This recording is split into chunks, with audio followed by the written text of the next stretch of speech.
الحمد للہ رب العالمین والصلاة والسلام علی نبینا محمد وعلی آلہ وصحبہ اجمعین اما بعد۔ آج ہم ہیں عمدۃ الاحکام کے ساتھ۔ عمدۃ الاحکام صحیح بخاری اور صحیح مسلم کی احادیث پہ مشتمل ایک عظیم کتاب ہے، اور اس میں جو حدیث ہم پڑھنے جا رہے ہیں اس کا تعلق ہے تعزیرات سے۔ تعزیر کس کو کہتے ہیں؟ تعزیر عربی لغت کے اعتبار سے عذرا سے ماخوذ ہے، اور العذر کا معنی ہوتا ہے روکنا کسی چیز سے، اور تعزیر کو تعزیر اس لیے کہتے ہیں کیونکہ یہ انسان کو گناہ میں واقع ہونے سے روکتی ہے۔ شرعی طور پہ، اصطلاحی طور پہ تعزیر کسے کہتے ہیں؟ کسی بھی ایسے گناہ پہ جو حد نہیں ہے، جس پہ کوئی کفارہ نہیں ہے، اس پہ جو سزا دی جائے اسے تعزیر کہتے ہیں۔ اس گناہ کی سزا جس میں شریعت نے کوئی حد مقرر نہیں کی، جس کا شریعت نے کوئی کفارہ مقرر نہیں کیا، اس پہ جو سزا دی جائے گی اسے کیا کہا جائے گا؟ تعزیر۔ مثال کے طور پہ کوئی آدمی چوری کرتا ہے تو اس کے اوپر شریعت نے سزا مقرر کی ہے یا نہیں کی ہے؟ اس کو کیا کہیں گے؟ حد۔ اس کو تعزیر نہیں کہیں گے۔ لیکن اگر چوری کی ہے آپ نے کسی مال کی اس جگہ سے جس جگہ عام طور پہ وہ مال محفوظ نہیں کیا جاتا، مثال کے طور پہ ایک آدمی وضو کر رہا تھا مسجد میں، اور وضو کرتے ہوئے اس نے موبائل کہاں پہ رکھا ہے؟ جیب میں رکھنے کی بجائے اس نے اپنے سامنے رکھا ہوا ہے۔ اب اگر یہ موبائل کو چوری کر لے تو کیا اس کا ہاتھ کٹے گا؟ نہیں، کیونکہ ہاتھ کاٹنے کی جو شرائط ہیں وہ یہاں پہ موجود نہیں ہے۔ تو اس لیے یہاں پہ جو سزا دی جائے گی اس کو تعزیر کہیں گے۔ جج جو ہے مثال کے طور پہ وہ کہے گا اس کو 6 مہینے کے لیے جیل میں ڈال دو، یا اس قسم کی کوئی سزا دے گا، اس کو تعزیر کہا جائے گا۔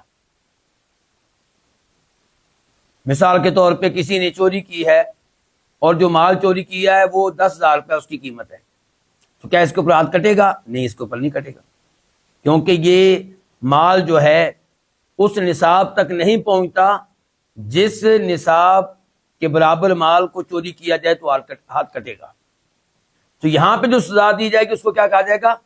تعزیر۔ کسی نے کسی پہ تہمت لگائی ہے زنا کی، صاف صاف زنا کی، اس کے اوپر کیا سزا ہے جی اسلامی شریعت میں؟ کوڑے کتنے؟ 80 کوڑے مارے جائیں گے۔ یہ کیا حد ہے؟ یعنی کہ اللہ کی طرف سے مقرر کردہ سزا ہے۔ لیکن اگر کسی نے کسی پہ تہمت لگائی ہے واضح طور پہ زنا کی نہیں، زنا سے چھوٹے عمل کی، مثال کے طور پہ تہمت لگا دی ہے کہ اس نے کسی لڑکی کے ساتھ ایک کمرے میں رات گزاری ہے، اب ظاہر ہے کہ یہ واضح طور پہ زنا کی تہمت نہیں ہے، لیکن یہ کہ ایک لڑکی کے ساتھ ایک رات ایک کمرے میں گزاری ہے، اور وہ لڑکی اس کی محرم نہیں تھی، اس کی وائف نہیں تھی، تو یہ تہمت جو ہے اس کے اوپر بھی جج سزا دے گا، لیکن 80 کوڑے نہیں، کوئی اور سزا دے گا۔ یہ سزا جو دی جائے گی اس کو کیا کہا جائے گا؟ تعزیر کہا جائے گا۔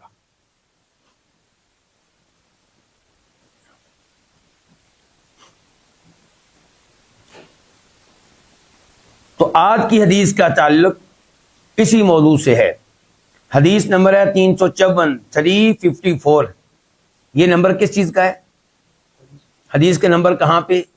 عمدۃ الاحکام میں، اور وہ بھی اس ایڈیشن کے مطابق جو میرے استعمال میں ہے۔ جو آپ کے استعمال میں ہے ممکن ہے کہ وہاں پہ ایڈیشن کوئی اور ہو۔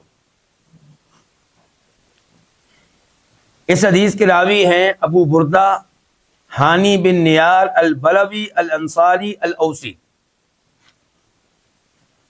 وہ کہتے ہیں کہ انہ سمع رسول اللہ صلی اللہ علیہ وسلم یقول، انہوں نے نبی علیہ الصلوۃ والسلام سے سنا کہ آپ علیہ الصلوۃ والسلام کہہ رہے تھے لا یجلد فوق 10 اصوات، 10 سے زائد کوڑے نہیں مارے جائیں گے، یعنی کسی بھی مجرم کو 10 سے زائد کوڑے نہیں مارے جائیں گے، الا فی حد من حدود اللہ، لیکن اللہ کی حدود میں سے کسی حد میں 10 سے زائد کوڑے مارے جائیں گے۔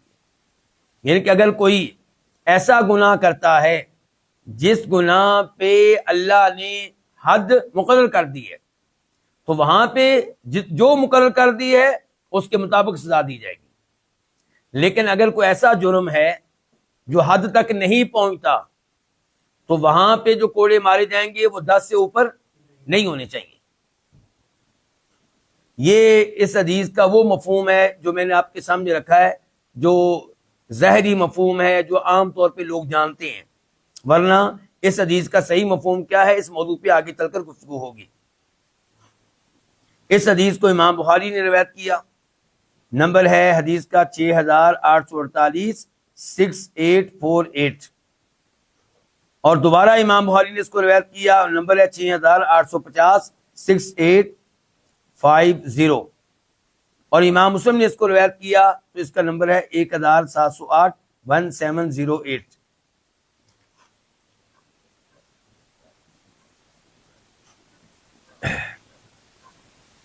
اس حدیث سے کیا کیا مسائل اخذ ہوتے ہیں؟ اس کے لیے پہلے ہمیں اس حدیث کا واضح طور پہ مفہوم بیان کرنا پڑے گا، یہ جاننے کے لیے کہ اس حدیث سے کیا کیا مسائل اخذ ہوتے ہیں۔ تو یاد رہے کہ علماء کرام کا اختلاف ہے اس لفظ کے معنی کی تحدید میں کہ الا فی حد من حدود اللہ، کہ کسی کو 10 سے زائد کوڑے نہیں مارے جائیں گے مگر تب مارے جائیں گے جب وہ اللہ کی حدود میں سے کسی حد میں واقع ہو۔ یہاں پہ حد سے کیا مراد ہے، حدود سے کیا مراد ہے، یہ اختلاف ہے۔ تو آئیے اس اختلاف کے اوپر نگاہ ڈالتے ہیں۔ پہلا موقف یہ ہے کہ یہاں پہ حدود سے مراد وہ گناہ ہیں جن کی سزائیں شریعت نے طے کر دی ہیں، اور یہی وہ مفہوم ہے جو پہلے میں بتا چکا ہوں۔ مثال کے طور پہ زنا کی حد، زنا کی کیا حد ہے جی؟ اگر کمارا زنا کرے، بدکاری کرے تو کیا حد ہے؟ 100 کوڑے۔ اور اگر وہ شخص ہے جس کی کبھی شادی ہوئی تھی یا اب بھی شادی شدہ ہے، وہ بدکاری کرے گا تو اس کی حد کیا ہے جی؟ اس کو سنسار کیا جائے گا، پتھر مار مار کر ختم کر دیا جائے گا، ہلاک کر دیا جائے گا۔ آپ اس سے اندازہ لگا سکتے ہیں کہ یہ کتنا بڑا گناہ ہے، اور آج ہمارے معاشرے نے، ہماری میڈیا نے اس کو نارمل سی چیز قرار دیا ہے، بلکہ اب تو ہمارے ہاں سوچ یہ بن گئی ہے کہ آپ یہ دیکھیں گے کہ جو آپ کا سیاسی لیڈر ہے وہ کرپشن تو نہیں کہیں کرتا، وہ چوری تو نہیں کرتا کہیں، لیکن بدکاری کرتا ہے، نہیں یہ کوئی مسئلہ نہیں، اس کا ذاتی مسئلہ، یہ پرائیویٹ بات ہے۔ یعنی کہ ہماری سوچیں ہی تبدیل کر دی گئی ہیں، نظریات ہی تبدیل کر دیے گئے۔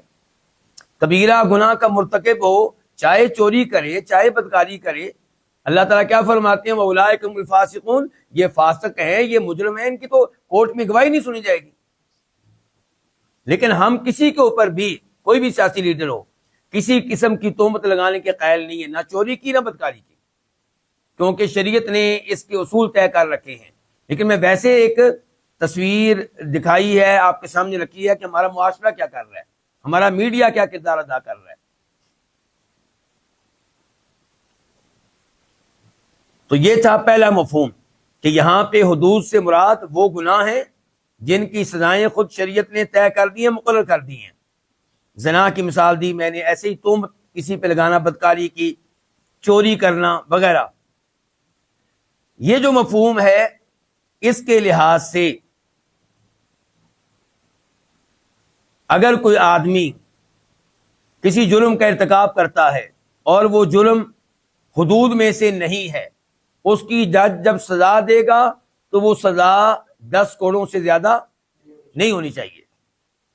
اس حدیث کا یہ جو مفہوم ہے یہ امام احمد رحمہ اللہ کے مذہب میں ہے، مشہور روایت کے مطابق، اور یہی مذہب ہے امام ابو حنیفہ رحمہ اللہ کا، اور یہی مذہب ہے امام شافعی رحمہ اللہ کا۔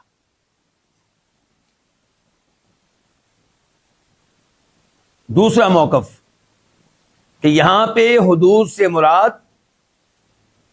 وہ سارے گناہ ہیں جن سے اللہ نے منع کیا ہے، اور حدود سے مراد وہ سب واجبات و فرائض ہیں جن کا اللہ نے حکم دیا ہے۔ اب حدیث کا مفہوم کیا ہوگا پھر؟ اب حدیث کا مفہوم یہ ہوگا کہ کسی کو بھی 10 کوڑوں سے زائد کوڑے نہیں مارے جائیں گے۔ ہاں، اگر کوئی کسی گناہ کا ارتکاب کرتا ہے، حرام کام کا، کبیرہ گناہ کا، تو پھر 10 سے زائد کوڑے مارے جائیں گے، یا فرض یا واجب کو ترک کرتا ہے تو 10 سے زائد کوڑے مارے جائیں گے۔ تو باقی پیچھے پھر کیا رہ گیا جہاں 10 سے کم کوڑے مارے جائیں گے؟ نہیں رہ گیا۔ وہ یہ ہے کہ ایک والد اپنے بیٹے کی پٹائی کر رہا ہے کسی اس کی غلطی پہ، تو مثال کے طور پہ اس نے کوڑا پکڑ لیا ہے تو 10 سے زائد کوڑے نہیں مار سکتا۔ کوئی ایسا شخص ہے جس کے پاس غلام ہے، لونڈی ہے، اس نے کوئی غلطی کی ہے، اس کی کوئی بات نہیں مانی، تو اس کو سزا دینے لگا ہے تو 10 سے زائد کوڑے نہیں مار سکتا۔ کوئی سکول ٹیچر ہے مثال کے طور پہ، فرض کر لیتے ہیں کہ اس نے کوئی کوڑا پکڑ لیا ہے، کوئی ڈنڈا پکڑ لیا ہے، تو 10 سے زائد ڈنڈے، 10 سے زائد کوڑے نہیں مار سکتا۔ یہ جو مفہوم ہے جو بھی آپ نے سنا ہے، یہ ہمیں امام احمد رحمہ اللہ کے کلام سے بھی ملتا ہے۔ مثال کے طور پہ وہ کہہ رہے ہیں اس آدمی کے بارے میں جو رمضان کے مہینے میں دن کے وقت شراب پی لے یا اس قسم کی کوئی حرکت کرے، کہتے ہیں اس کے اوپر حد قائم کی جائے گی، اور جو شخص حرم میں کسی کو قتل کر دے تو اس کی دیت جو ہوگی وہ عام دیت نہیں ہوگی، اس سے کہیں زیادہ سنگین ہوگی۔ ایسے ہی ابن تیمیہ رحمہ اللہ کی طرف آ جائیں اور امام ابن القیم رحمہ اللہ کی طرف آ جائیں تو خصوصی طور پہ یہاں پہ ابن القیم رحمہ اللہ کا کلام آپ کے سامنے رکھنا چاہوں گا۔ وہ کہتے ہیں کہ صحیح بات یہ ہے کہ حدود سے مراد یہاں پہ حقوق ہیں، اور حقوق سے مراد اللہ کے آرڈرز، یعنی کہ وہ امور جن کا اللہ نے آرڈر دیا اور وہ امور جن سے اللہ نے منع کیا۔ ابن القیم کہتے ہیں اگر آپ کو یقین نہیں آتا میری بات پہ تو آپ قرآن کریم کی چند آیات پہ غور کر لیں۔ مثال کے طور پہ سورہ بقرہ کی آیت نمبر 187 اس آیت کے آخر میں اللہ تعالیٰ کہہ رہے ہیں تلک حدود اللہ فلا تقربوہا، یہ اللہ کی حدود ہیں، تم نے ان کے قریب نہیں جانا۔ یہ کیا چیزیں ہیں جی جو اللہ کی حدود ہیں؟ پوری آیت پہ غور کریں تو آپ کو پتہ چلے گا۔ اس آیت میں اللہ نے کہا ہے کہ وَكُلُوا وَاشْرَبُوا، کہ تم سورج غروب ہو جانے کے بعد، رمضان کے مہینے کی بات ہو رہی ہے، سورج غروب ہو جانے کے بعد رات کو کھاتے رہو پیتے رہو، تمہیں کھلی چھٹی ہے کھانے پینے کی، جب تک کہ فجر طلوع نہ ہو جائے۔ فجر طلوع ہو گئی اس کا مطلب ہے بعد میں کھانے کی اجازت، تو یہ اللہ کی حد ہو گئی۔ فرمایا ثم اتموا الصیام الی اللیل، پھر تم نے روزے کو مکمل کرنا ہے رات تک۔ اس کا مطلب ہے کہ فجر سے لے کے مغرب تک کھانے پینے کی اجازت نہیں ہے، یہ اللہ کی حد ہو گئی۔ ولا تباشروہن وانتم عاکفون فی المساجد، اعتکاف کی حالت میں بیگم سے تعلق قائم کرنے کی اجازت نہیں ہے، یہ کیا ہو گئی؟ اللہ تعالیٰ کی حد۔ اس کے بعد کہا تلک حدود اللہ، یہ اللہ کی حدود ہیں، ولا تقربوا، ان کے قریب نہ جائیے۔ اچھا، اب جن امور کو یہاں پہ حدود کہا گیا ہے، کیا ان میں سے کوئی ایسی چیز ہے جس کے اوپر شریعت نے کوئی سزا مقرر کی ہو؟ کیا شریعت نے سزا مقرر کی ہے اس آدمی کے لیے جو اعتکاف کی حالت میں بیگم سے جمع کر بیٹھے؟ کوئی سزا مقرر نہیں کی، لیکن اس سے منع کیا ہے، اس سے منع کیا ہے۔ تو اس کا مطلب یہ ہوا کہ یہاں پہ حدود سے مراد وہی معنی ہے جو ابن القیم بیان کر رہے کہ حدود کا یہ معنی بھی ہے۔ اسی طرح اگر کوئی دن کے ٹائم رمضان میں روزہ رکھا ہوا ہے، جان بوجھ کر کوئی چیز کھا پی لیتا ہے، روزہ اس نے توڑ دیا جان بوجھ کے، اس نے اللہ کے حکم کی خلاف ورزی کی ہے، تو وہ اس نے اللہ کی حدود کے قریب چلا گیا ہے۔ اور کیا اس کے اوپر شریعت نے کوئی سزا مقرر کی ہے؟ کیوں جی؟ کوئی جان بوجھ کر کوئی چیز کھا پی لے، اس کی سزا دنیاوی طور پہ آخرت میں ملے گی، وہ الگ معاملہ ہے۔ دنیاوی طور پہ کوئی سزا مقرر کی ہو، کوئی مقرر نہیں کی، کوئی مقرر۔ تو اس کا مطلب یہ ہے کہ حدود کا یہاں پہ وہی معنی ہے جو امام القیم رحمہ اللہ نے بیان کیا ہے۔ ایک اور آیت پہ غور کر لیں، سورہ بقرہ کی آیت نمبر 229 اور 30، 229 to 30۔ ان آیات میں طلاق کے احکام آئے ہیں۔ کون سے احکام آئے ہیں؟ طلاق کے۔ اور اللہ تعالیٰ بار بار کہہ رہے ہیں یہ اللہ کی حدود ہیں، اللہ کی حدود کو کراس نہ کرو۔ طلاق دینے کے معاملے میں ان امور میں شریعت نے کوئی سزائیں مقرر کی ہیں؟ کوئی سزائیں مقرر نہیں کی۔ تو ان کو حدود کہا گیا، ان کے اللہ کے احکام ہیں۔ تو گویا کہ حدود کا لفظ اللہ کے حقوق کے اوپر، اللہ کے احکام کے اوپر بھی استعمال ہوتا ہے۔ اور امام ابن القیم رحمہ اللہ کا موقف یہ ہے کہ یہاں پہ حدود کا یہی معنی ہے کہ کسی کو 10 کوڑے نہ مارے جائیں، 10 سے زائد کوڑے نہ مارے جائیں۔ ہاں 10 سے زائد کوڑے مارے جا سکتے ہیں جب وہ اللہ کے کسی حکم کی خلاف ورزی کرے، چاہے اس کی سزا شریعت میں بیان کی گئی ہو یا بیان نہ کی گئی ہو۔ اس کا مطلب یہ ہے کہ کسی بھی گناہ کے ارتکاب پہ جج 10 سے زائد کوڑے کی سزا دے سکتا ہے۔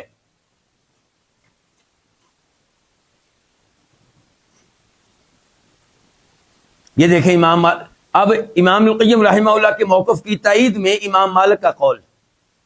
امام مالک کہہ رہے ہیں کہ تعزیر مجرم کے جرم کے مطابق ہوگی۔ اگر اس کا جرم تہمت لگانے کے جرم سے بڑھ کر ہے تو پھر اس کو 100 کوڑے بھی مارے جا سکتے ہیں، اس سے زیادہ بھی مارے جا سکتے ہیں۔ اس کا مطلب کیا ہوا پھر کہ امام مالک کے نزدیک کسی بھی گناہ پہ 100 سے زیادہ کوڑے بھی مارے جا سکتے ہیں۔ اور یہ دیکھیے امام ابو یوسف رحمہ اللہ، امام ابو حنیفہ رحمہ اللہ کے شاگرد، یہ کیا کہہ رہے ہیں؟ یہ بھی کہہ رہے ہیں تعزیر گناہ کے مطابق ہوگی۔ اور یہ کون طے کرے گا؟ یہ حکمران طے کرے گا، جج طے کرے گا۔ اور کہتے ہیں کہ اس میں کوڑے 80 تک بھی جا سکتے ہیں۔ 10 سے اوپر لے گئے نا، امام ابو یوسف رحمہ اللہ کوڑے 10 سے اوپر لے گئے۔ اور ایسا ہی قول امام ابو ثور کا بھی ملتا ہے۔ اور امام عبد الرحمن بن سعدی فرماتے ہیں، جن کی تفسیر سعدی ہے، کہتے ہیں وہ صحیح ہو، درست بات یہ ہے کہ جواز الزیادۃ فی التعزیر علی 10 جلدات بحسب المصلحۃ والزجر، کہ درست موقف یہ ہے کہ تعزیر میں 10 کوڑوں سے اوپر جایا جا سکتا ہے، اور یہ جج طے کرے گا کہ مصلحت کیا ہے اور کس قدر اس مجرم کو ڈانٹنے کی اور سزا دینے کی ضرورت ہے، اس کے مطابق وہ طے کرے گا۔ تو اب خلاصہ کلام یہ ہوا پھر کہ اس حدیث کا معنی یہی ہے کہ 10 سے زائد کوڑے نہیں مارے جائیں گے کسی کو، الا یہ کہ کوئی اللہ تعالیٰ کے حکم کی خلاف ورزی کرے۔ اللہ نے کہا ہے کہ یہ کام کرو، وہ نہیں کرتا، اللہ نے کہا یہ کام منع ہے، وہ اس کا ارتکاب کرتا ہے، تو یہاں 10 سے زائد کوڑے بھی لگائے جا سکتے ہیں۔ اب حدیث سے پھر کیا مسائل اخذ ہوئے؟ اس حدیث سے اس سے پتا چلا کہ اللہ کی وہ حدود جن کا اللہ نے حکم دیا یا جن سے منع کیا، ان میں سے کئی ایسی ہیں جن کی سزائیں طے ہیں پہلے سے، جیسا کہ بدکاری ہے، چوری ہے، اور کئی امور ایسے ہیں جن کی سزائیں طے نہیں ہیں، وہ جج طے کرے گا، وہ وقت کا حکمران طے کرے گا۔ نمبر 2، اس حدیث کی روشنی میں پتا چلا کہ جب آپ کو اپنے بچے کو سزا دینی پڑ جائے، اپنے غلام کو، لونڈی کو سزا دینی پڑ جائے، تو کوشش کریں کہ آپ وہاں پہ ان کو سمجھائیں، نصیحت کریں، اور مارنے کی نوبت نہ آئے۔ لیکن اگر کوئی ایسا جرم کر بیٹھے ہیں جہاں آپ سمجھتے ہیں کہ یہاں پٹائی ضروری ہے، تو پھر بھی آپ کوشش کریں کہ ہلکی پھلکی پٹائی ہو، اور اگر معاملہ کوڑوں تک جائے تو کوڑے پھر 10 سے اوپر نہیں ہونے چاہیے۔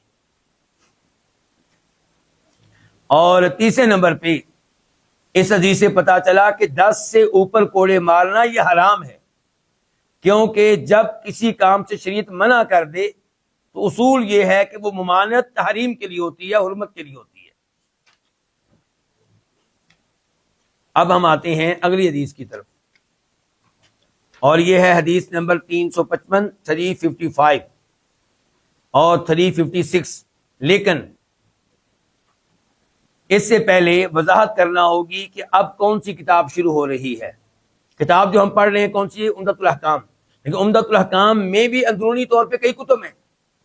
تو ابھی جو کتاب پڑھنے جا رہی ہے کتاب الایمان والنذور، یہ کتاب ہے قسموں کے بارے میں اور نظر ماننے کے بارے میں، منت ماننے کے بارے میں۔ الایمان یمین کی جمع ہے۔ یمین ویسے کہتے ہیں کس کو؟ دائیں ہاتھ کو۔ اچھا، اب قسم کو یمین کیوں کہتے ہیں؟ کیونکہ قسم اٹھانے والے جب آپس میں قسم اٹھاتے تھے تو اپنا ہاتھ دوسرے کے ہاتھ میں دیتے تھے، دائیں ہاتھ۔ شرعی طور پہ، اصطلاحی طور پہ یمین کس کو کہتے ہیں؟ کہ ایسا معاملہ جس میں کوئی احتمال ہو، اس کو پختہ کرنا اللہ کے ناموں میں سے کسی نام کی قسم اٹھا کر، یا اللہ کی صفات میں سے کسی صفت کی قسم اٹھا کر۔ قسموں کے معاملے میں تعلیمات ہمیں قرآن سے بھی ملتی ہیں، احادیث سے بھی ملتی ہیں، امت کا بھی اجماع ہے۔ قرآن کریم کی اس آیت پہ آپ غور کر سکتے ہیں، سورہ بقرہ آیت نمبر 225 225، لا یؤاخذکم اللہ باللغو فی ایمانکم، کہ تمہاری جو لغو قسمیں ہیں ان پہ اللہ تمہارا کوئی حساب نہیں کرے گا، کوئی مواخذہ نہیں کرے گا، کوئی بات پرس نہیں کرے گا۔ اور سورہ نحل آیت نمبر 91 میں اللہ فرماتے ہیں 91، وَلَا تَنْقُضُوا الْأَيْمَانَ بَعْدَ تَوْكِيدِهَا، جب آپ نے قسمیں اٹھا لی ہیں تو قسمیں توڑنے سے بچو، اجتناب کرو۔ اور امت کا اجماع ہے اس بات پہ کہ قسم اٹھائی جا سکتی ہے، اور یہ کہ قسموں کے بارے میں شریعت نے باقاعدہ احکام بیان کیے ہیں۔ بہت زیادہ قسمیں اٹھانا، اس سے اجتناب کرنا چاہیے، لیکن جب ضرورت محسوس ہو تو قسم اٹھانے میں کوئی حرج نہیں ہے۔ کسی کا شبہ آپ دور کرنا چاہتے ہیں، اپنے آپ سے کسی تہمت کا ازالہ کرنا چاہتے ہیں، کسی خبر جو آپ نے دی ہے اس کے بارے میں پختگی پیدا کرنا چاہتے ہیں تو قسمیں اٹھانے میں کوئی حرج نہیں ہے۔ اللہ تعالیٰ نے اپنے نبی علیہ السلام کو حکم دیا ہے قرآن کریم میں 3 مقامات پہ کہ آپ قسم اٹھائیں کہ مرنے کے بعد دوبارہ اٹھایا جانا ایک حقیقت ہے، اس پہ ایمان لے آؤ، آخرت کی تیاری کرو، یہ بھول جاؤ کہ مرنے کے بعد کہانی ختم ہو جائے گی۔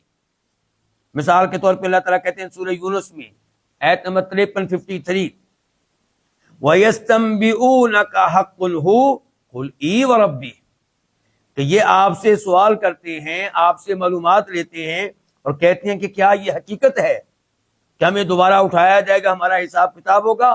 قل، اے اللہ کے نبی علیہ السلام آپ ان کو کہہ دے، ای بالکل، وربی میرے رب کی قسم ہے کہ تمہیں دوبارہ اٹھایا جائے گا اور حساب کتاب ہوگا۔ سورہ تغابن میں اللہ نے کہا آیت نمبر 7 قل بلا وربی لتبعثن، اے اللہ کے نبی علیہ السلام آپ ان کو بتا دیں میرے رب کی قسم ہے تمہیں ضرور دوبارہ اٹھایا جائے گا۔ اور سورہ سبا میں اللہ نے کہا آیت نمبر 3 قل بلا وربی لتأتینکم، اے اللہ کے نبی علیہ السلام آپ ان کو بتائیے اور قسم اٹھا کر کہیے کہ میرے رب کی قسم قیامت تمہارے پاس آنے والی ہے، پہنچنے والی ہے۔ قسموں کی کئی اقسام ہیں۔ ایک وہ قسم ہے جسے کہتے ہیں الیمین الغموس۔ اس کا کیا مطلب ہے؟ یعنی کہ وہ قسم جو انسان کو جہنم میں پہنچا دے گی، جہنم میں جس قسم کی وجہ سے غوطے کھائے گا۔ یہ کیا قسم ہے کہ آپ نے ماضی کے بارے میں قسم اٹھائی، آپ کہتے ہیں کہ میں نے یہ کام نہیں کیا جبکہ آپ نے کیا، آپ کو پتہ اچھی طرح، یا آپ کہتے ہیں میں نے یہ کام کیا ہے جبکہ آپ کو پتہ ہے کہ میں نے نہیں کیا، اور قسم اٹھا رہے ہیں آپ اس کے اوپر، جھوٹی قسم ہے۔ تو یہ قسم جہنم کی آگ میں لے جانے والی ہے، اور اس کا کفارہ کتنا ہوگا جی؟ توبہ کے علاوہ اس کا کوئی کفارہ نہیں ہے۔ یہ جرم اتنا بڑا ہے، گناہ اتنا بڑا ہے کہ توبہ کے علاوہ اس کا کوئی کفارہ نہیں ہے، کبیرہ گناہ ہے۔ دوسرے نمبر پہ وہ قسم ہے جس میں کفارہ داخل ہوتا ہے، جس کا ازالہ کفارے کے ذریعے ہوتا ہے۔ یہ وہ قسم ہے جس کا مستقبل سے تعلق ہے۔ آپ نے قسم اٹھائی کہ میں یہ کام کروں گا، اور پھر آپ نے یہ سوچا کہ بہتر یہ ہے کہ میں کام نہ کروں، یا آپ نے قسم اٹھائی کہ میں یہ کام نہیں کروں گا، پھر آپ نے سوچا کہ بہتر یہ ہے کہ میں کام کروں، تو یہاں پہ آپ کفارہ ادا کریں گے۔ اور یہ وہ معاملات ہیں جس کا تعلق کسی اور کے حق سے نہیں ہے، یعنی کہ اگر میں نے آپ کو قسم دیا کہ میں آپ کا یہ کام کروں گا، میں آپ کے کل پیسے ادا کر دوں گا، تو یہ نہیں ہے کہ آپ قسم اٹھائیں اسی لیے کہ جناب ابھی قسم اٹھا لیتا ہوں اور کل میں روزے رکھ لوں گا، یہ بات غلط ہوگی، یہ تو کسی بندے کا حق ہوا۔ اور تیسرے نمبر پہ ہوتی ہے یمینیں، وہ یمین جس کو کہتے ہیں لغو، یعنی کہ انسان قسم اٹھا رہا ہے، اس کو پتہ ہی نہیں میں قسم اٹھا رہا ہوں، نہیں اللہ کی قسم، ہاں اللہ کی قسم، جیسا کہ عربیوں کی عادت ہے، تو یہ لغو قسم ہے، اس میں اس کا ارادہ نہیں ہوتا، قصد نہیں ہوتا، تو اس کے اوپر کوئی مواخذہ نہیں ہے۔ اب آتے ہیں ہم حدیث کی طرف۔ حدیث نمبر 355 عمدۃ الاحکام کے اعتبار سے 355، راوی ہیں عبد الرحمن بن سمرہ رضی اللہ تعالی عنہ۔ یہ صحابی مسلمان ہوئے ہیں فتح مکہ کے دنوں میں، جنگ تبوک میں حصہ لینے کا اعزاز ان کو حاصل ہے، اور جناب عثمان بن عفان رضی اللہ عنہ کے زمانے میں سجستان وغیرہ کی فتوحات میں انہوں نے حصہ لیا ہے۔ سجستان کدھر ہے جی؟ یہ بلوچستان اور یہ ایران کے علاقے جو بلوچستان سے متصل ہیں، اس قسم کے جو علاقے ہیں ان کو سجستان وغیرہ کہا جاتا ہے۔ اور پھر یہ بصرہ میں رہنے لگے، تو یہ ہیں عبد الرحمن بن سمرہ۔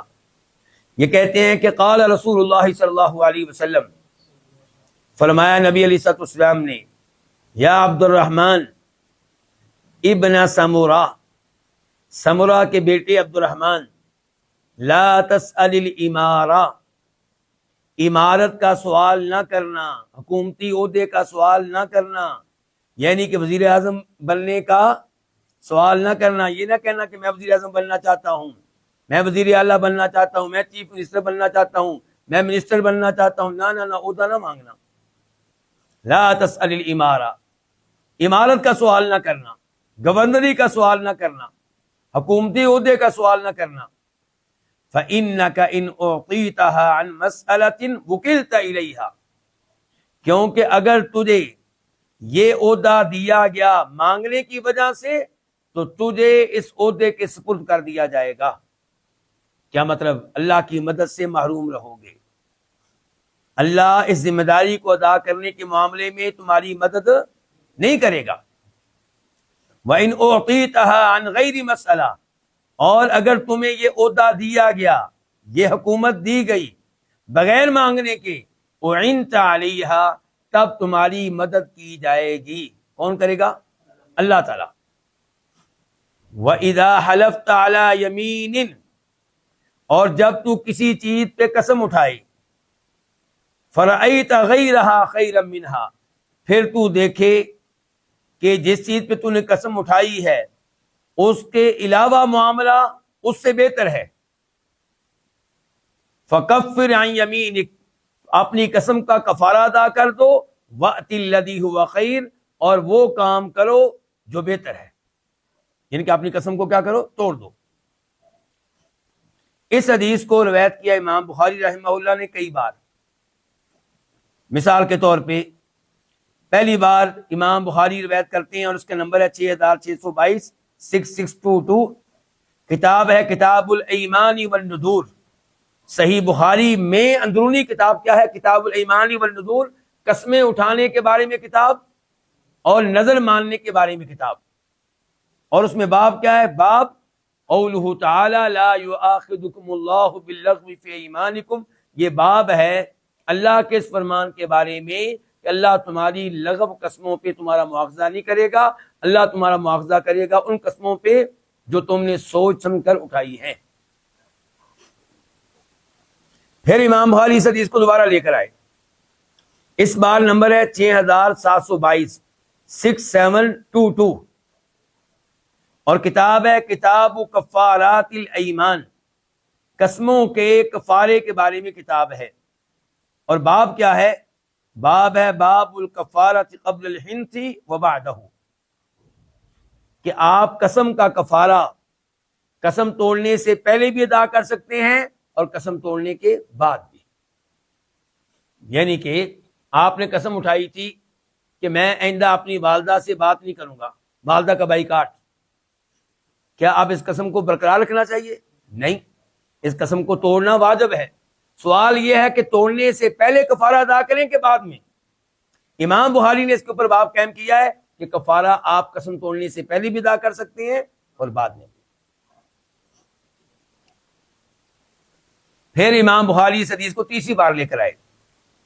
اس بار اس کا نمبر ہے 7146 7146، اور کتاب ہے کتاب الاحکام. احکام سے مراد حکومتی معاملات اور حکومتی امور، ان کے بارے میں کتاب ہے.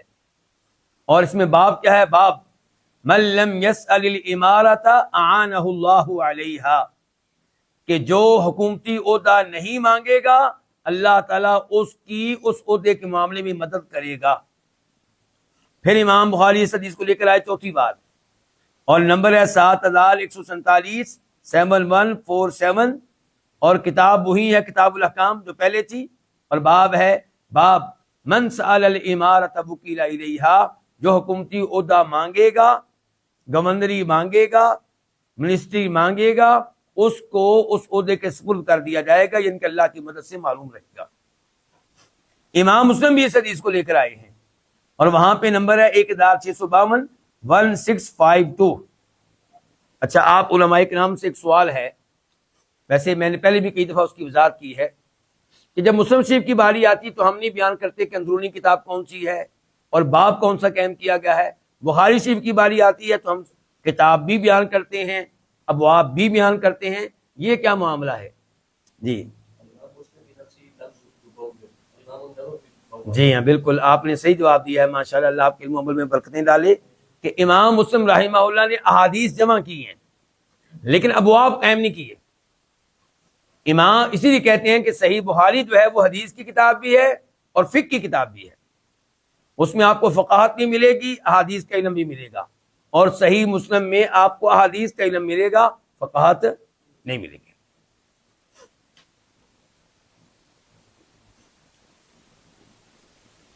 اس کے بعد ایک اور حدیث پڑھتے ہیں، پھر دونوں کی ایک ساتھ شرح ہے. یہ حدیث ہے 356 356 عن ابی موسیٰ رضی اللہ عنہ. اس حدیث کے راوی کون ہے؟ ابو موسیٰ اشعری رضی اللہ عنہ، جن کا نام کیا ہے؟ عبداللہ بن قیس. کہاں سے آئے تھے؟ یمن سے. اور یہ جب آئے تھے تو تقریباً 50 یا 50 سے زیادہ لوگ تھے. جب یہ یمن سے نکلے نبی علیہ السلام سے ملنے کے لیے اور اسلام پہ عمل پیرا ہونے کے لیے، اندازہ کیجیے اس زمانے میں یمن سے آئے تھے. لیکن ان کی کشتی ان کو مکہ کے قریب لانے کی بجائے کہاں لے گئی؟ حبشہ میں لے گئی. تو یہ حبشہ میں پہنچ گئے، وہاں پہ ان کو مل گیا. کون ملے ہوں گے ذرا بتائیے ذرا آپ؟ جعفر طیار رضی اللہ عنہ، یعنی کہ نبی علیہ السلام کے چچا کے بیٹے جناب علی کے بھائی، وہ مل گئے. انہوں نے کہا آپ لوگ ہمارے پاس ہی رہیں، ادھر ہی رہیں. تو یہ ایک عرصہ ان کے ساتھ ہی رہے. پھر یہ لوگ مدینہ آئے تھے. تو یہ ابو موسیٰ اشعری ہیں اور یہ کہتے ہیں قال رسول اللہ صلی اللہ علیہ وسلم، کہ فرمایا نبی علیہ الصلوۃ والسلام نے. یہاں پہ یہ حدیث مختصر طور پہ ذکر کی گئی ہے، اور مجھے یہ حدیث پوری آپ کے سامنے رکھنا پڑے گی ان امور کی وجہ سے جو بعد میں آنے والے ہیں، تاکہ آپ اس معاملے کو اچھی طرح سمجھ سکیں. ابو موسیٰ اشعری کہتے ہیں کہ میں اور میرے قبیلے کے چند لوگ، ہم اللہ کے نبی علیہ السلام کے پاس آئے. ہمارا مطالبہ تھا، ہماری درخواست تھی، ہماری گزارش تھی، کیا کہ ہمیں بھی چند اونٹنیاں دیں. کیوں؟ تاکہ ہم بھی جہاد میں شامل ہو سکیں، ہم بھی ان اونٹنیوں کے اوپر بیٹھ کے جہاد میں جا سکیں، اللہ کے راستے میں لڑ سکیں. یہ ان کی اونٹنیاں لینے کے لیے آئے ہیں، اس لیے نہیں کہ مال چاہیے، اس لیے کہ جان دینی ہے۔ یہاں پہ میرے جیسا کوئی ہوتا تو وہ کہتا اچھا بھلا عذر موجود ہے، بہانہ موجود ہے، اونٹنی نہیں ہے اس لیے ہم جہاد میں نہیں جاتے، بات ختم۔ لیکن یہ اللہ کی راہ میں صحیح معنوں میں لڑنا چاہتے ہیں، اس لیے اونٹنیاں مانگنے کے لیے آئے ہیں۔ اور آپ علیہ الصلوۃ والسلام نے اللہ کی قسم اٹھا کے کہا کہ میں تمہیں کوئی اونٹنی نہیں دوں گا، میرے پاس کوئی اونٹنیاں نہیں ہیں۔ لیکن قسم کیا آپ نے اٹھائی کہ میں تمہیں کوئی اونٹنی نہیں دوں گا، میرے پاس کوئی اونٹنیاں نہیں ہیں۔ یہ لوگ واپس چلے گئے، اور آپ علیہ الصلوۃ والسلام اس وقت غصے کی حالت میں بھی تھے۔ کہتے ہیں بعد میں آپ نے ہمیں پیغام بھیجا کہ آ جاؤ، ہم آئے تو آپ نے ہمیں 5 اونٹنیاں دی، بہترین اونٹنیاں دی۔ اب ہمیں اونٹنیاں تو لے لی، راستے میں ہم جا رہے ہیں، ہم سوچ رہے ہیں کہ اللہ کے نبی نے علیہ السلام قسم اٹھائی تھی کہ میں تم کو اونٹنیاں نہیں دوں گا، اب آپ نے دے دی ہیں، اور ہم نے آپ کو یاد بھی نہیں دلایا کہ آپ نے تو قسم اٹھائی تھی۔ اسی طرح اگر ہم چلے گئے تو ان اونٹنیوں میں ہمارے لیے کوئی برکت نہیں ہوگی، بہتر یہ ہے کہ واپس جائیں اور آپ کو یاد دلائیں کہ اللہ کے رسول آپ نے تو قسم اٹھائی تھی علیہ الصلوۃ والسلام۔ تو یہ واپس گئے اور گزارش کی کہ اللہ کے رسول علیہ السلام آپ نے تو قسم اٹھائی تھی کہ آپ ہمیں اونٹنیاں نہیں دیں گے۔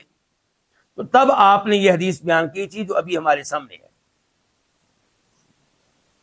آپ نے کہا تھا انی واللہ انشاء اللہ، بے شک میں، واللہ اللہ کی قسم، پھر قسم اٹھا رہے ہیں۔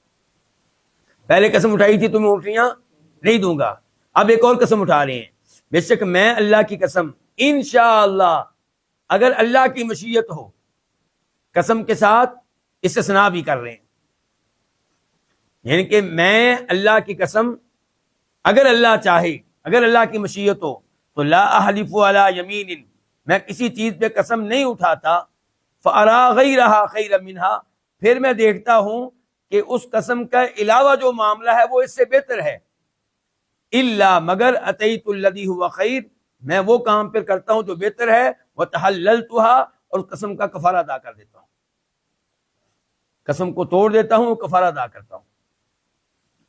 یہ حدیث امام بخاری صحیح بخاری میں بار بار لے کر آئے ہیں۔ پہلے نمبر پہ 3133 3133، اور اس کے اوپر باب کیا قائم کیا ہے، کتاب کون سی ہے، کتاب فرض الخمسی، خمس کے بارے میں۔ خمس جانتے ہیں نا آپ لوگ، جب مسلمان کفار سے لڑے اور فتح مل جائے تو ظاہر ہے کہ کفار کا بہت سا مال مسلمانوں کے ہاتھ میں آئے گا۔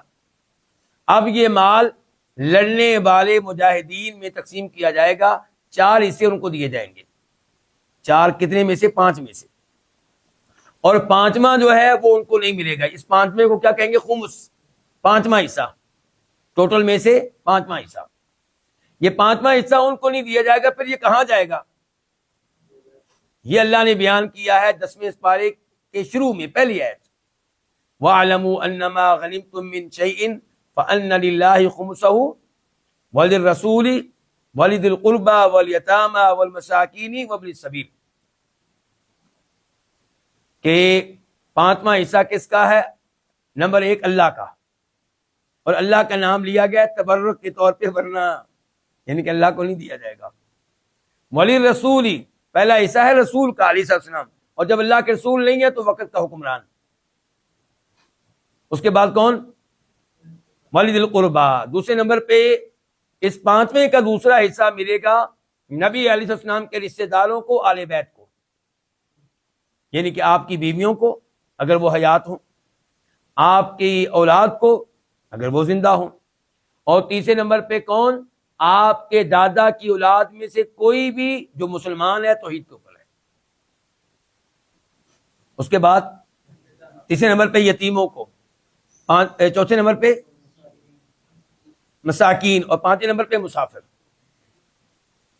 تو یہاں پہ امام بخاری باب قائم کرتے ہیں کہ اس بات کی دلیل کہ خمس جو ہے وہ مسلمانوں کی ضروریات پہ استعمال کیا جائے گا، کیونکہ نبی علیہ السلام جب اپنا حصہ لیتے تھے تو آپ اس میں سے جو حصہ آپ کا ہوتا تھا، یعنی کہ آپ جانتے ہیں ٹوٹل مال میں سے ایک حصہ الگ کر دیں، پانچواں حصہ اس کو کہتے ہیں خمس، پھر خمس کے 5 حصے ہیں، ان 5 حصوں میں سے ایک حصہ اللہ کے رسول کا تھا علیہ الصلوۃ والسلام، اور ایک حصہ آپ کے رشتہ داروں کا تھا.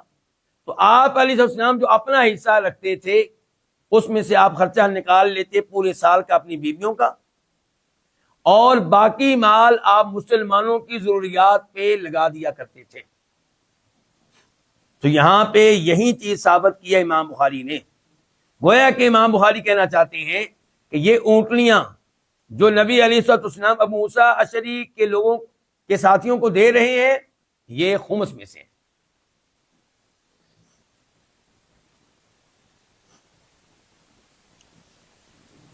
دوسرے نمبر پہ امام بخاری اس حدیث کو لے کر آئے اور نمبر ہے اس کا 5518 5518، اور اس بار کتاب ہے کتاب الذبائح والصید، جانور کو ذبح کرنے کے معاملے میں اور شکار کرنے کے معاملے میں یہ کتاب ہے، صحیح بخاری کی اندرونی کتاب.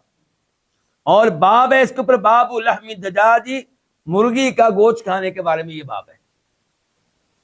لیکن ہماری آج کی مرغی نہیں، بریلر مرغی کے بارے میں نہیں، وہ مرغی جس کو ہم آج کل کیا کہتے ہیں دیسی مرغی، اس کے بارے میں. اس مرغی کا مسئلہ اس حدیث میں کیسے آ گیا جی؟ یہ سوال ہے. تو اصل میں نے جو آپ کو پوری حدیث بتائی ہے، لیکن اس کے شروع کا حصہ پھر بھی چھوٹ گیا مجھ سے. وہ کیا کہ ابو موسیٰ اشعری بیٹھے ہوئے تھے، ان کے پاس کھانا لایا گیا اور کھانے میں مرغی کا گوشت بھی تھا. جو دائیں بائیں لوگ بیٹھے تھے ان کو انہوں نے کہا آؤ میرے ساتھ کھانا کھاؤ تم بھی. ایک آدمی سائڈ پہ بیٹھا رہا، اس سے کہا بھی تم کیوں نہیں آ رہے؟ کہنے لگا کہ جب سے میں نے کسی مرغی کو دیکھا ہے گن کھاتے ہوئے، مجھے مرغی کے گوشت سے نفرت ہو گئی ہے، اور میں نے قسم اٹھا لی ہے کہ میں مرغی کا گوشت نہیں کھاؤں گا، قسم اٹھا لی ہے. تو ابو موسیٰ اشعری نے تب یہ حدیث بیان کی تھی کہ اللہ کے رسول نے بھی قسم اٹھائی تھی اور آپ نے قسم توڑی تھی، بلکہ اصول بھی بیان کیا تھا کہ جب میں قسم اٹھا لیتا ہوں اور پھر مجھے لگتا ہے کہ خیر دوسرے معاملے میں ہے تو میں قسم توڑ دیتا ہوں اور قسم کا کفارہ ادا کرتا ہوں. تو گویا کہ امام بخاری نے اس حدیث سے مسئلہ اخذ کیا کہ مرغی کا گوشت کھانا جائز ہے. پھر امام بخاری اس حدیث کو لے کر آئے اور نمبر ہے 6623 6623، اور اس بار ہے صحیح بخاری کے اندرونی کتاب کتاب الایمان والنذور، اور باب کیا ہے؟ باب ہے لا یؤاخذکم اللہ باللغو فی ایمانکم، اللہ تمہاری لغو قسموں پہ تمہارا مواخذہ نہیں کرے گا، لیکن جو قسمیں سوچ سمجھ کر اٹھائی ہیں ان پہ مواخذہ ہوگا. گویا کہ جو قسم آپ علیہ السلام نے یہاں پہ اٹھائی تھی یہ لغو نہیں ہے، یہ وہ قسم ہے جو سوچ سمجھ کر اٹھائی گئی تھی. پھر امام بخاری اس حدیث کو لے کر آئے چوتھی بار، اور اس بار اس کا نمبر ہے 6649 6649، اور اس کے اوپر یہ کتاب ہے کتاب الایمان والنذور، وہی کتاب قسموں کے بارے میں اور نظر کے بارے میں. اور باب کیا؟ باب لا تحلفوا بآبائکم، کہ اپنے باپ دادا کی قسم اٹھانے کی اجازت نہیں ہے. یعنی قسم جب بھی اٹھانی ہے کس کی اٹھانی ہے؟ اللہ کی اٹھانی ہے. جیسا کہ اللہ کے نبی اسلام نے اس حدیث میں 2 بار قسم اٹھائی ہے، دونوں بار کس کی اٹھائی ہے؟ اللہ کی اٹھائی ہے. پھر امام بخاری اس حدیث کو لے کر آئے 5ویں بار، اور نمبر ہے 6680 6680، اور اس بار بھی کتاب ہے کتاب الایمان والنذور، اور باب کیا ہے؟ باب الیمین فی ما لا یملک وفی المعصیۃ وفی الغضب، یعنی کہ باب ہے غصے کے ساتھ قسم اٹھانے کے بارے میں. کیونکہ یہاں پہ ابو موسیٰ اشعری نے کیا بیان کیا کہ جب آپ نے قسم اٹھائی تو آپ غصے کی حالت میں تھے علیہ الصلوۃ والسلام. اس کا مطلب ہے کہ غصے کی حالت میں قسم اٹھائیں گے، اور غصہ ہو نارمل.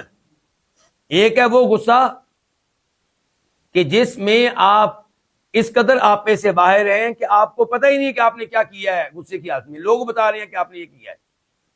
لیکن جب نارمل غصے میں آپ قسم اٹھائیں گے تو اس کا اعتبار ہوگا، اور وہ قسم آپ توڑیں گے تو کفارہ دینا پڑے گا.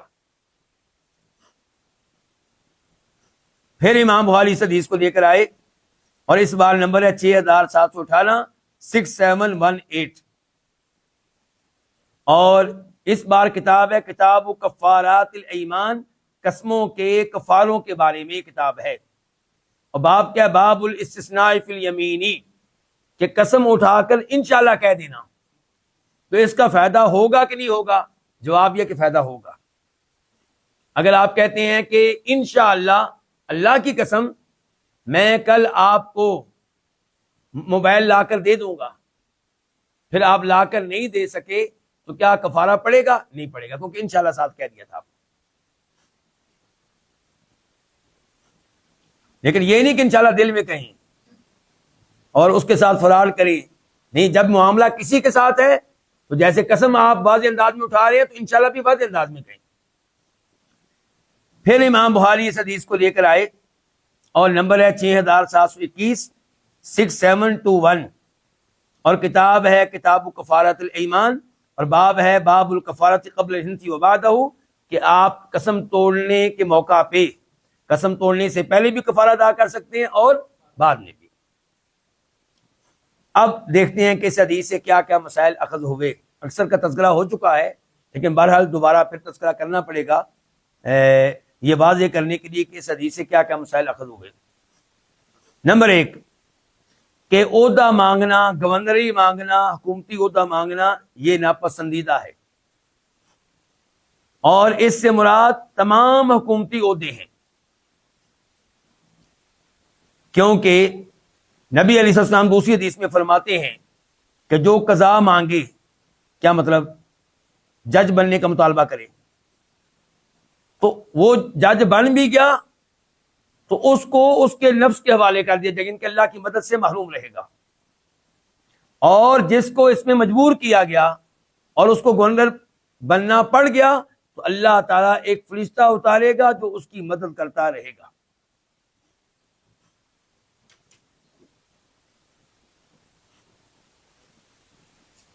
اور یہ اصول کب ہے؟ یہ اصول تب ہے جب آپ سمجھتے ہیں کہ آپ جیسے یا آپ سے بہتر لوگ موجود ہیں جو اس عہدے کو سنبھال سکتے ہیں. اگر کبھی ایسی صورتحال پیدا ہو جائے کہ آپ یہ سمجھیں کہ مجھ سے بہتر کوئی نہیں ہے، مجھ میں صلاحیت ہے اس کام کی، تو پھر آپ پیشکش کر سکتے ہیں کہ میں یہ عہدہ سنبھالنے کے لیے تیار ہوں. لیکن یہ کون لوگ ہوں گے؟ فاسق و فاجر نہیں. جو 5 وقت کی نماز نہیں پڑھتا وہ سرکاری عہدے کے لائق نہیں ہے. آج تو یہ سمجھتے ہیں کہ مولوی لائق نہیں ہے، جبکہ اصل بات کیا ہے کہ جو 5 وقت کی نماز نہیں پڑھتے، جو ماہ رمضان کے روزے نہیں رکھتے، واجبات ترک کرتے ہیں یا کبیرہ گناہوں کا ارتکاب کرتے ہیں، یہ ان بڑے عہدوں کے لائق بالکل نہیں ہے. لیکن اگر یہ بن جائیں تو پھر ہم پابند ہیں کہ ہم ان کی اطاعت کریں اور ان کے ساتھ تعاون کریں اور ان کو اپنا حکمران مان لیں. ہاں، جو آرڈر شریعت کے خلاف دیں گے وہ والا آرڈر ہم نہیں مانیں گے، باقی ہم ماننے کے پابند ہوں گے. یعنی کہ فاسق و فاجر کو ووٹ دینے کی اجازت نہیں ہے. ہاں، اگر سارے فاسق و فاجر ہوں اور آپ کو ووٹ دینا پڑ جائے، ظاہر ہے پھر آپ دیکھیں گے کہ ان میں سے ہلکا فاسق و فاجر کون سا ہے. ورنہ فاسق و فاجر کو آپ ووٹ نہیں دیں گے. آپ کے بس میں ہوگا تو آپ انتخاب اس کا کریں گے جو فاسق و فاجر نہیں ہے. لیکن اگر مولوی ہو، فاسق و فاجر تو نہیں ہے، مثال کے طور پہ ہے بھی توحید کے اوپر، بدعات کا ارتکاب بھی نہیں کرتا، کبیرہ گناہوں کا ارتکاب نہیں کرتا، لیکن اس کو انگلش نہیں آتی، تو پھر کیا بنے گا جی؟ کیوں جی شیخ صاحب؟ وہ فائلیں کیسے پڑھے گا؟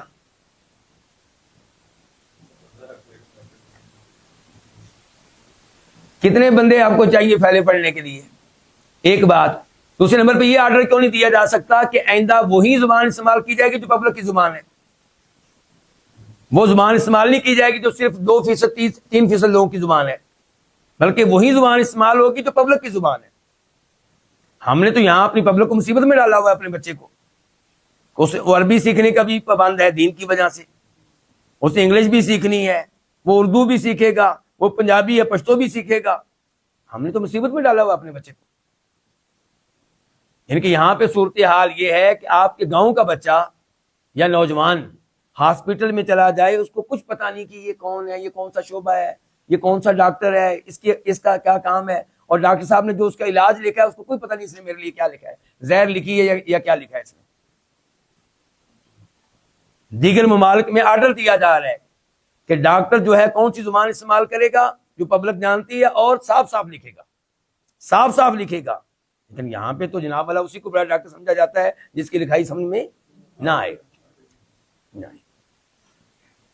تو اچھا، پھر زندہ مثال میں دے سکتا ہوں آپ کو آج کے زمانے کی، کیونکہ ہمارے کئی بھائی ان کو شاید یہ بات ہضم نہ ہو کہ مولوی اور حکومت. ہاں، میں ان مولویوں کا قائل نہیں ہوں جو یہ کہیں کہ حکومت آ گئی تو میرے مسلک کے لوگ زندہ رہیں گے، باقی سب کو قتل کر دو. ان کا میں قائل بالکل نہیں ہوں. لیکن ویسے بتانا چاہتا ہوں کہ سعودی عرب کے حکمران، موجودہ حکمران سے پہلے ایسے حکمران کئی گزرے ہیں جو سفید ان پڑھ تھے. جو کیا تھے؟ سفید ان پڑھ تھے. انگلش کیا، عربی بھی صحیح نہیں آتی تھی. یعنی کہ عربی بول تو لیتے تھے لیکن عربی کتابیں باقاعدہ پڑھ سکیں وغیرہ نہیں، ایسا کچھ نہیں تھا. انہوں نے کامیاب حکومت کی ہے، اپنے ملک کو ترقی پہ لے کر گئے ہیں، دین کے لحاظ سے بھی اور دنیا کے لحاظ سے بھی. اور آپ کے ملک میں یعنی کہ اوپر سب وہ ہیں جو انگریز ہیں، چاہے رنگت جو ہے وہ گوری نہیں ہے لیکن باقی تو انگریز ہی ہیں تقریباً تعلیم کے لحاظ سے. لیکن آپ ان کا اور اپنا مقابلہ کر لیں. تو کہنے کا مطلب یہ ہے کہ یہ کوئی بڑی بات نہیں ہے، یہ سارے مسائل حل ہو سکتے ہیں. عبداللہ ابن عباس مجھے یاد آ گئے، بصرہ کے گورنر تھے، اور اس زمانے میں بصرہ کے لوگ دائیں بائیں سب فارسی بولنے والے تھے. تو انہوں نے ایک آدمی اپنے پاس رکھا ہوا تھا جو ترجمہ کیا کرتا تھا. کامیاب حکومت کی انہوں نے، کوئی مسئلہ پیدا نہیں ہوا. بخاری میں تذکرہ آتا ہے اس چیز کا.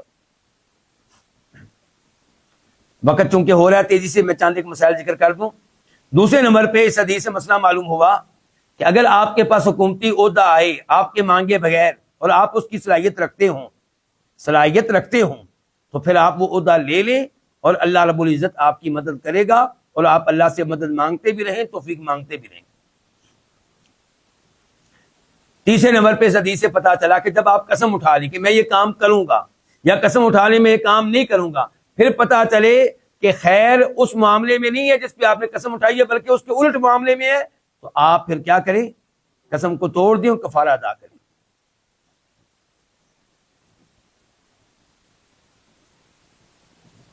اور اس حدیث سے بھی پتا چلا کہ یہ نبی علیہ السلام کا عمل بھی تھا اور آپ کا اصول بھی تھا.